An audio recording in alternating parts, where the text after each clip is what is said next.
Hi guys, మన జీకేలో important topics మీద codes తయారు చేస్తున్నాం కదా. సో ఈ రోజు కోడ్ నెంబర్ 19 వచ్చి మనకి వైట్ బ్లడ్ సెల్స్ యొక్క ఆర్డర్. చాలా ఇంపార్టెంట్ మనకి ఇది. అసెండింగ్ ఆర్డర్ పెట్టమంటారు, లేదా డిసెండింగ్ ఆర్డర్ పెట్టమంటారు, లేకపోతే మ్యాచింగ్ కూడా అడుగుతాడు. సో ఎస్ఐ కానిస్టేబుల్ అలాంటి ఎగ్జామ్స్లో బాగా. సో ఈ రోజు కోడ్ వచ్చి మనకి భీమ్లా నాయక్. భీమ్లా నాయక్ని మనం రాస్తే ఇంగ్లీష్లో షార్ట్ కట్లో BMLN అని రాస్తాం. ఓకేనా, అది కోడ్. దీని సెకండ్ కోడ్ వచ్చి మనకి never let monkey eat banana. ఓకేనా, దీంట్లో మీకు ఏది నచ్చితే అది వాడండి. So never let monkey eat banana. Okay, these are the codes. So ఇప్పుడు మనం ఆ కోడ్ యొక్క ఇన్నర్ మీనింగ్ ఏంటో చూద్దాం.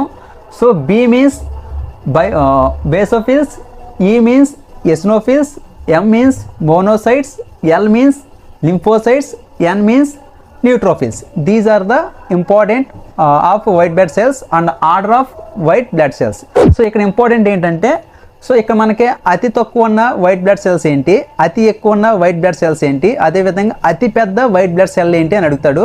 సో అతి చిన్నవి తక్కువ ఉన్న మనకి బేసోఫిల్స్. ఓకేనా, ఆర్డర్లో వచ్చేస్తాం, మనకి కన్ఫ్యూజన్ ఇవ్వద్దు. సో అతి ఎక్కువ ఉన్నవి వచ్చి మనకి న్యూట్రోఫిల్స్. ఓకేనా, ఇది అసెండింగ్ ఆర్డర్ మనకి. సో అదేవిధంగా అతి పెద్దవి ఏంటి అని అడిగితే మోనోసైట్స్. ఓకేనా, చాలా చాలా ఇంపార్టెంట్ ఇది, రెగ్యులర్గా పడే బిట్ ఇది. సో ఇది మాత్రం నోట్ చేసుకోండి. Thank you for watching. Thank you so much.